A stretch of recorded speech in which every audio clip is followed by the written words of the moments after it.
I'm going to finish with some, I just got a few pages out of my photo album because I just thought, well, you know, it's been a bit of a nostalgic, emotional day, and I just thought I'd look at some pictures of some old mates that mean something to me, and I thought it might be fun, assuming I can make this work, to just talk through a few of them, and they're all at random, and there won't be any logical sequence to any of it, but let's see if I can do this now.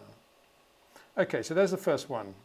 That is a picture I took of Chris Amon, really nice guy, wonderful racing driver, at Warwick Farm in 1968 in the beautiful little Dino V6 Tasman Ferrari. Notable Chris, I think, for having the scruffiest helmets on the grid. You can see the Kiwi there on his helmet, but you know that helmet's probably 3 years old there, I think, and the only one he had. But there he is, waiting to go out for practice at Warwick Farm. Lovely day, beautiful car, and there he is. Okay, next one. Now I took that after Andre de Cesaris semi-rolled a McLaren MP4 1 in the Austrian Grand Prix. In the Austrian Grand Prix, you can see where I am. I was watching on that earth bank on the outside of that long left-hander. And that was quite a significant shunt because he's in the carbon car. Obviously, nobody else had carbon chassis that year. It was the first John Barnard carbon, you know, in car in Formula One. And everyone was petrified about how the carbon would react if he had a big shunt. And that wasn't that big a shunt. And the big one was John Watson at Monza a couple of weeks later. But you can see there the carbon, you know, just the nose box got a bit damaged, but the rest of it stood up very well. And anyway, that was Andre de Cesaris. Number 8 at the time, they famously said, because it looked the same upside down. Only number that looks the same upside down, apart from 1. He was never going to be 1. Here's Piers Courage in the wet Warwick Farm 69 Tasman race. He's got a bubble visor on, double wing Frank Williams Brabham BT26, DFW, which is the Tasman version of the Cosworth, which was 2.5 litre rather than 3 litre. You can see the oil radiator sticking up at the back there. Piers, great racing driver, very fast. I'd put him, you know, at least up there with Carlos Sainz, if not quicker. Really, and fabulous guy as well. Amazing. That's Kevin Bartlett in classic pose. That was one of my all-time favourite road car stroke GT cars, Alfa GTA. Alec Mildren again, but in white this time, obviously. But Kevin Bartlett there, classic opposite lock slide, oversteer drift, should we call it, through Paddock Bend at Warwick Farm. Gorgeous, gorgeous. There's Piers in the Formula 2 McLaren. He bought from John Coombs to do the 68 Tasman with, to basically reinvent his career. He was going downhill rapidly, I guess, in terms of reputation. And he bought this car, did the Formula 2, it's a Formula 2 car, FVA, Cosworth FVA engine, 68, and won the final round at Longford and did really well in other races. He drove really well, and it was that car and that Tasman series that rebooted his whole career. And that kid with the blue felt toweling hat on the camera is my mate Paul Hobson, who took some amazing photographs. And you can see why, because he had a mega camera. I had a tiny little, these are all half-frame pictures, Fujica half-frame. And there's Paul with his one. That's Freddie Gibson in the middle there, and his beautiful white Lotus, Elan, lightweight Elan.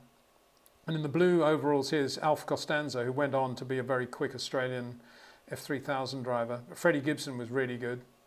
That's Neil Allen's Elan, but why Freddie's next to it, I don't know. But anyway, there you are. Just happened to stop near my marshal's post. There's Bartlett again, sideways in the Alpha, with Brian Foley, who was really quick, and a Mini Cooper S behind him, lifting a rear wheel, coming into my flag marshal's point at the Causeway, Warwick Farm. Why aren't I holding a flag instead of a camera, you may well ask? Well, ask. That's a very good question. There's the GTZ. Isn't that a lovely racing car? Oh, that's Warwick Farm. It's near the end. Well, it's early morning, actually, that one. And you see that's the marshalling area where I took a lot of pictures of the cars. The drivers all went in there. Lovely car. Alec Mildren racing. That was a beautiful Lotus 23 of Neil Allen. Look at that red steering wheel. Just Lotus on the side. He would have done that. We had some beautiful cars. And that's that amazing racing mirror that I'm going to get. There's Prost sitting in the car. Oh, actually, he's having a seat fitting built. No, he's not. They're putting fuel in the car. Yeah, fuel. That's Alan Jenkins sitting on the side pod, talking to him. Very good engineer. He was around in those days we were talking about earlier with the Spirit Honda F2 cars. And there's Alan. Look at all those logos on his arm. Marlboro, blue overalls, fabulous. He's a very quick racing driver, Alan Prost. We think of him today as, Alan Prost, 4 world championships, the professor or whatever. We never called him the professor. He was just an incredibly quick racing driver. Very neat, very precise. There's Nigel with Keke. And Keke in his yellow ICI overalls. Nigel, this is Hockenheim. No, it looks like, where is that? I need to think about that. I think it is Hockenheim actually, because there's Jochen Holy in the blazer. He was the man that brought Boss into Formula One. And then in the background over Nigel's shoulder is Mike Francis, who I just mentioned as ICI guy. And as you can see there, Keke very much sponsored by ICI. The word record on his overalls is because ICI were just the most fabulous sponsor. They underwrote a space on the Williams car, which is basically the top in yellow. And then they sublet that space to their customers and entertain them at Grand Prix. So Record was the name of the German, I think it was the German company to whom ICI sold fibres, and Record was a clothing company, and then they'd invite all the Record people to come to the race, and then they would pay off some of the sponsorship charges for the team. It was perfect Formula One sponsorship. All killed by Bernie Ecclestone, who the following year said that ICI could no longer do any hospitality at any Grand Prix unless they did it in the Paddock Club, and got rid of that dreadful hospitality bus thing they had, which was painted yellow with the big yellow awning, and did everything through him. And ICI said, well, we're not going to share with other sponsors. We do our own thing or we don't do it at all. And Bernie said, right, that's it. And they were out of Formula One, never to return. Typical. There's Nicky in that amazing year of 84 when he and Alain raced very hard for the World Championship. Nicky won it by half a point in the last race. But they were good mates and very good rivals. Nicky worked hard on how to beat Alan Prost. He wasn't by any means thinking it was easy, and he really did a good job from mid-season onwards to up his game in every dimension. And there in the background you see Ron over Alan's helmet, and then Johan Willem de Praat, who was one of the guys I mentioned who went with Michael from Benetton eventually to Ferrari, another of the very good guys. Still around, good guy. Same photo shoot really, isn't it? That's Prost and Nicky listening to Ron. And then over on the left there is Helmut Zwickel, very good friend of mine, wonderful Austrian journalist. He was always around with Nicky, of course. So, yeah, there's Alain. Alain was brilliant, loved him. That's a nice shot. That's Crichton Brown looking down in the forefront. He was one of Ron's first friends and investors. Very, very quick clubman's racer in his own right.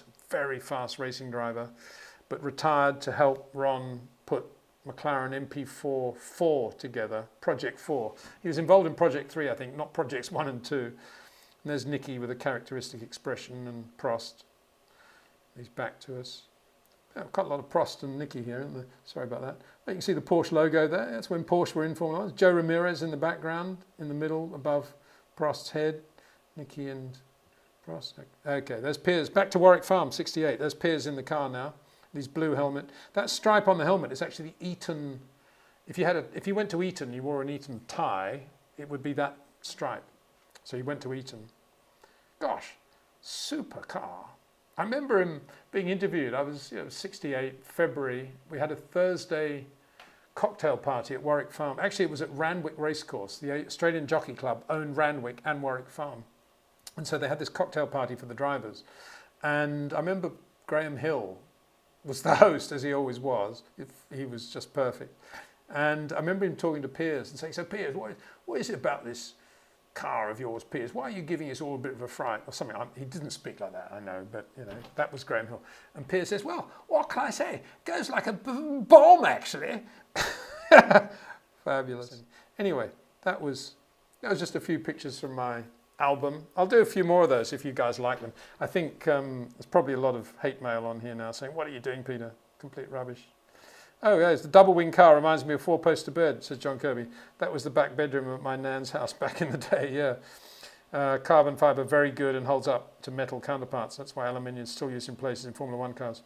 Yeah, exactly. Yeah. Cracking photos. Well, thank you very much, Rockford C64. Plenty more of those. Hundreds more I've got in my album. I think I'm the only photographer not to have sold out to Getty or anybody else. One thing, what did I learn the other day? McLaren were doing a cassette gearbox, you know, putting the gear cluster in a cassette inside the carbon frame, when we first discovered on this channel that Mercedes were doing it at least 4 or 5 years ago now. And I think we broke the story worldwide. I don't think anybody knew at the time we did that. And we now have the cassette system as mandatory in Formula One. But I learnt over the weekend that McLaren actually had a cassette system the same year as Mercedes early on. So there you go. Absolutely love these photos. Well, that's amazing. Good. I'm glad you did. So it wasn't too boring. Right. What am I going to do now? I'm going to do now the finish. I've got a video to go at the end. So I'll say goodbye now and I'll do some more stuff. I've got a busy week. This week I'm interviewing James Key, Neil Oatley, Andreas Seidel, Zach Brown, and Mike Costin of Cosworth, DFV fame. And then I'm going to Singapore. So when I'm going to do the next live stream, I don't know, but it'll be some point soon. And as I say, I'm going to try and do one in Singapore. It's a bit of a sweat because I've also got to do a YouTube video Friday, Saturday, Sunday as normal. And equally, I guess I'm going to be doing when I get back to the hotel, because everyone's going to want them when they wake up. They're going to want the Friday video when they wake up Saturday morning, or I don't know, Friday morning, whatever it is. I can't think that far ahead with the time zones.